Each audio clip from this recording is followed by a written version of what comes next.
माकी रसोईमध्ये आपले खूप खूप स्वागत आहे। आज मी तुम्हाला नाही खिसून घेतलेले बटाटे तर सोलून खिसून घेतलेत बरं का। मी सोलले तर कच्चेच बटाटे सोलून खिसून घेतले। त्याचे आता तुम्हाला मी वडे करून दाखवणार आहे। तर आता हे खिसलेले ना गरम पाण्यामध्ये थोडंसं शिजवून घ्यायचं। जास्त शिजवायचं नाही, जास्त शिजवलं तर ते गचगच होतंय, पुन्हा हे खिस दिसत नाही असं, म्हणून थोडं शिजवून घ्यायचं त्याला। आणि थोडं शिजवलं की त्याला ना परत त्याच्यामध्ये शेंगदाणे, लसूण, मीठ, मिरची, हिरवी मिरची असं सगळं घालून मिक्स करायचं। मिक्सर तयार करायचं। आणि आपण ह्याची कचोरी कसं करतो ना त्याच्यामध्ये असं हे पसरून ह्याच्यामध्ये भरायचं, वरून दाबायचं, कॉर्नफ्लॉवर घालायचं आणि तळून घ्यायची बटाटे वडे। आता हे शिजवून घेते मी। ह्याला चांगलं धुतलंय बरं का। ह्याचं पूर्ण स्टार्च निघावं लागते। आणखीन एकदा ह्याला धुवायचंय, पूर्ण स्टार्च चांगलं निघावं लागते। चांगलं स्टार्च निघाल्यावरच त्याला हे करावं लागते। आणि ते पाणी झाडाला घालायचं बरं का। बटाट्याचं पाणी झाडाला खूप चांगलं असतं। स्टार्च काढायचं असं।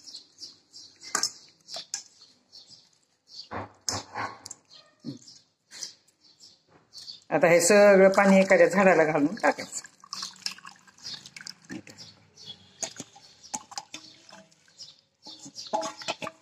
आणि हे पिळून गरम पाण्यामध्ये टाकायचे, थोडे उकळायचे आणि त्याला बाजूला काढायचे।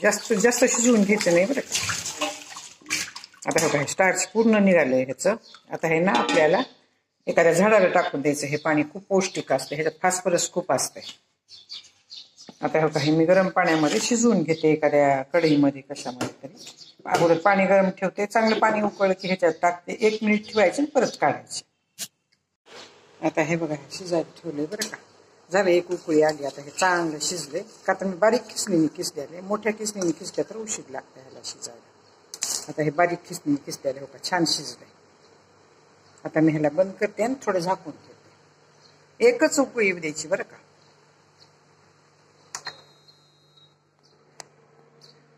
आता ह्याला झाकून ठेवते आणि गार पाण्याने धुवून परत ह्याचे वडे करते। हे बघा आता हे उकळत्या पाण्यातून काढलेत चांगले हो का। आता थोडं गार होऊ देते आणि ह्याला पिळून घेते। ह्याला पिळून नाही घेतलं तर तळून वडे तयार होणार नाहीत ना।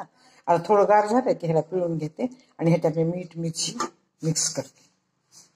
उपासाचे वेगळे करणार आहे आणि बिना उपासाचे कॉर्नफ्लॉवर करणार आहे। थोडं कॉर्नफ्लॉवर घातले की ह्याला चिकटपणा येते आणि चिटकून बसते चांगलं। आणि माझ्या उपासाच्या वड्यामध्ये मी साबुदाणा घालणार आहे भिजलेला।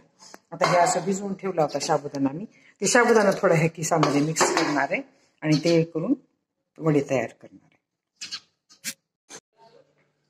आता हे बघा हे उपवासाचे वडे आहेत ना, तर ह्याच्यामध्ये मी साबुदाणा मिक्स करणार आहे थोडा स्टार्च येण्यासाठी चांगला। तळताना ही मोकळं होईल ना त्याच्यासाठी। आता मध्ये भरण्यासाठी मी शेंगदाणे, हिरवी मिरची आणि कोथिंबीर आणि थोडं मीठ आणि थोडी जिरे टाकणार आहे। हे मिक्सर मधून काढणार आहे।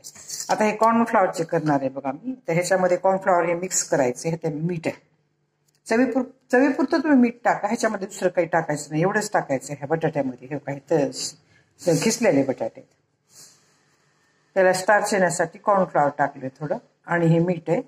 आता त्याच्यामध्ये भरण्यासाठी कचोरी सारखं ह्याच्यामध्ये लसूण आहे, कांदा आहे, अद्रक आहे, लसूण आहे, अद्रक आहे, शेंगदाण्याचं कूट आहे आणि हिरवी मिरची आणि कोथिंबीर एवढे टाकले बघा। हे बिना उपवासाचे आहेत बरं काही।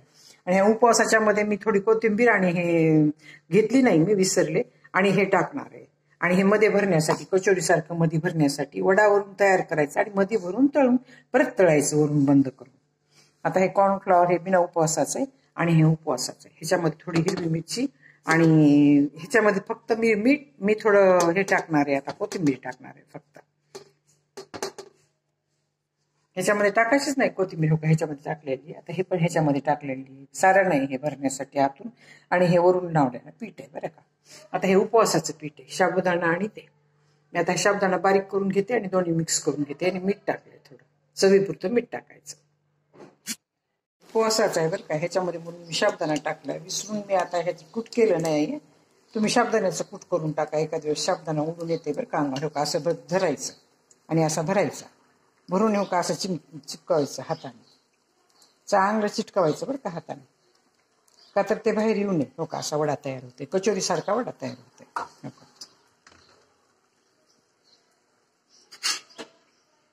आता एक मी तळून घेतलंय का करून का छान तयार झालंय.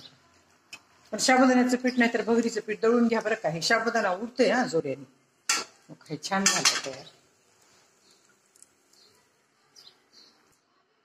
आता हे काही कचोरी सारखं झालंय तयार. मध्ये सारण भरले आणि गॅस एकदम लहान केलाय बरं का. तर मी साबुत साबुदाणा टाकलाय ते उडायला. मला वाटतं भिजलेला साबुदाणा ह्याच्यामध्ये टाकला तर चालतंय, पण नाही केलं बरं का. तुम्ही ह्याच्यामध्ये ना साबुदाण्याचं पीठ करून मिक्स करा उपवासाला. आणि असं जर केलं तर कॉर्नफ्लॉवरचं करायचं. तर मी कॉर्नफ्लॉवरचं तुम्हाला दाखवतो. आता का किती छान तयार आहे बघा.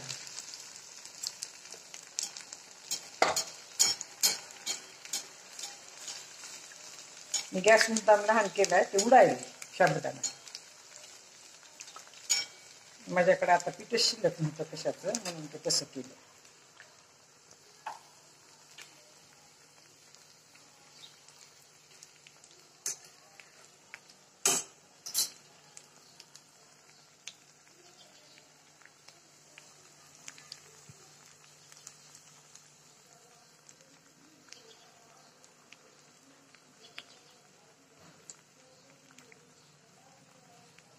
त्याचा दुसरा पण करायला मी छान प्रेस करून त्याला दाबून भरायचं. हाताला असं तेल लावायचं का तर ते खाली चिटकतंय हाताला. असं तेल लावायचं आणि हो काही असं दाबून घ्यायचं बरं. चांगलं दाबून घ्यायचं असं प्रेस करून. पण ह्याच्यामध्ये भगरीचं पीठ नाही तर मग तुम्ही राजगिऱ्याचं पीठ सुद्धा दळून घालू शकता. आता हे वरी प्रेस करायचं असं असं दाबायचं. तुम्ही ह्याच्या आतमध्ये सुकामेवा सुद्धा भरू शकता बरं का. चुरा करून बदाम काजू त्याला चांगलं क्रिस्पी करायचं तुपामध्ये. आणि त्याच्यामध्ये तुम्हाला तेल हे मीठ मिरची टाकून ते पण भरायचं. ते पण भरलं तर छान होते बरं का. का तर हे आहेतच ह्याचे ना बटाट्याचे. मग ह्याच्यामध्ये बटाट्याचं सारण नाही भरू शकत ना, चांगलं लागत नाही. आता हे काही टाकलं. गॅस बारीक ठेवा, चांगले क्रिस्पी होते बरं का गॅस बारीक ठेवल्यानंतर.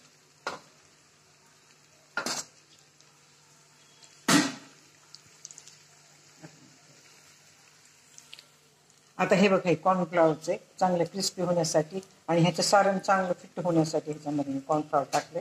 तुम्ही बेसन पण टाकू शकता अन्न उपवासाचे असतील तर. कॉर्नफ्लॉवर नसलं तर बेसन टाका, बेसन नसलं तर तांदळाचं पीठ टाका. तुम्ही कोणतेही काही टाकू शकता. आणि टेस्ट बघून घ्यायची हा मिठाची. आपल्याला जसं मीठ लागेल त्या हिशोबात टेस्ट बघून घ्यायची. गाजर हे बटाटे किसून कच्चे बटाटे किसलेत बरं का. आणि परत त्याला थोडं शिजवून घेतले. आपण कसं चिप्स करताना शिजवतो त्याप्रमाणे मी शिजवून घेतले. आता हे सगळं मिक्स केले. ह्याचं छान होणार आहे बघा. आता ह्याचं पाणी पण चांगलं सोकलं गेलं ना त्या कॉर्नफ्लॉवर घातले त्याच्यामुळे. ह्याच्यामध्ये मीठ मिरची घालायची नाही, सारणामध्ये मीठ मिरची घालायची. दोन्हीमध्ये मीठ मिरची घातल्यानंतर तुम्हाला कसं टेस्ट येईल बरं त्याचं. आता हे चांगलं मिक्स केले. आता ह्याचे वडे तेवढं झाले की ह्याचे वडे करून दाखवते तुम्हाला मी.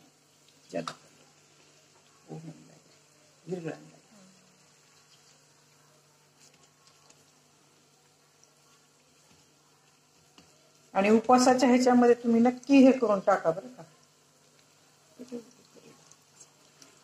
हे बघा हे असं घ्यायचं दाबून हातावर. हे निघणार पण ह्याला तेल पण नाही लावलं तर बरं का. आता ह्याचा गोळा करायचा छोटा असा गोळा करायचा. ते ह्याच्यामध्ये दाबायचा असं. आणि ह्याच्यावरून हे सारण दाबायचं. आणि ह्याला असं हाताने पिट्ट करून टाकायचं.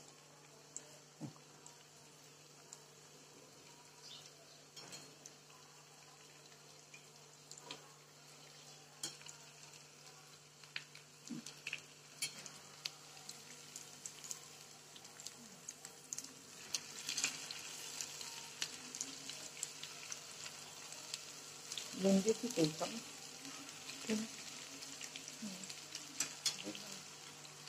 किलो कमी रेटवर बयान बोगाने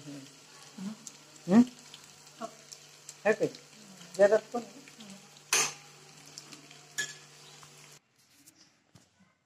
आता हे बघा बिना उपवासाचे कॉर्नफ्लॉवर घालून केलेले.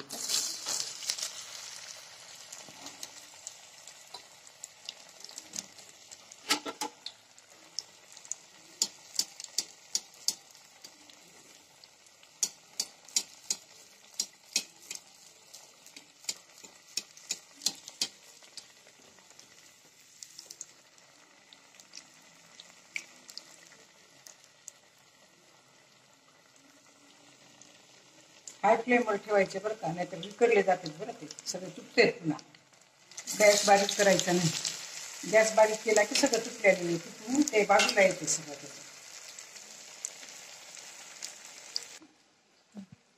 काही उपवासाचे तयार झाले तर मी भरपूर केले होते, पण ते हाय फ्लेमवर केले नाही, बारीकवर केले म्हणून विकरले तर हे छान झाले बघा 2 उपवासाचे. पण तुम्ही ह्याच्यामध्ये भगरीचं नाही तर साबुदाण्याचं पीठ टाका. असं साबुदाणा टाकू नका. मी टाकलाय पण तुम्ही टाकू नका.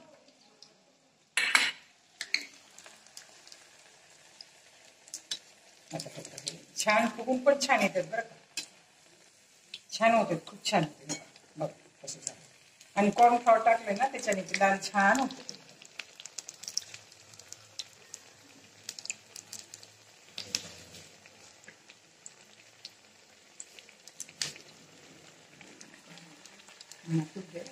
म्हणते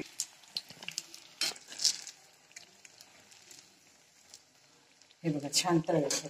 आणि परत परत गॅस लहान करायचा, पण अगोदर गॅस लहान करायचा नाही. अगोदर जर गॅस लहान केला तर फुटते बरं का, पूर्ण फुटून ती चुरा सगळा म्हणून बराबर होत नाही, ते तेल पेलं जाते मध्यंतरी. हो का, हे काय ह्याला चिटकलंय, थोडं फुटला होता ना माझा वडा, ते ह्याला चिटकलाय.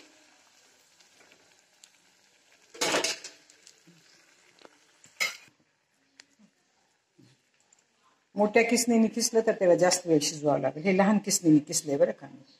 आणि आता ह्याच्यावर ठेवायचं असं. सेम कचोरी सारखंच आहे, त्याला काय बदल नाही.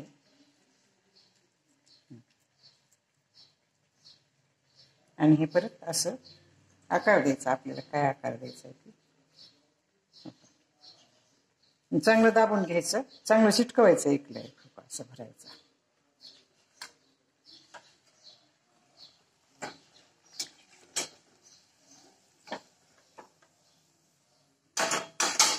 छान तयार झाले. आता तिसरा पण तुम्हाला तळायला टाकून दाखवते. त्याला चिटकायला खाली थोडं ते हे झालं होतं ना, झालं. आता मोठा करायचा गॅस आणि तळत आला की लहान करायचं. बघा कचोरी सारखं दिसते, त्याला काही दिसत नाही. हे कॉर्नफ्लॉवर टाकलेले आहेत बरं का, बिना उपवासाचे. माझी जर ही बटाट्यापासून केलेल्या वड्याची रेसिपी तुम्हाला आवडली असेल तर सबस्क्राईब करा, लाईक करा, बेल आयकॉन क्लिक करून कमेंटमध्ये मला सांगा की तुम्हाला माझी ही रेसिपी कशी वाटली. ते वडा फुटला ना त्याचं चिटकायला सगळं. हे होता छान तळलं गेले वरून. असं थोडं तेल बी टाकलं तर वरून खालून दोन्हीकडून तळून निघते. हो का, असं टाकायचं. मोठं झारणं घ्यायचं, त्याच्याने असं तेल टाकायचं. धन्यवाद.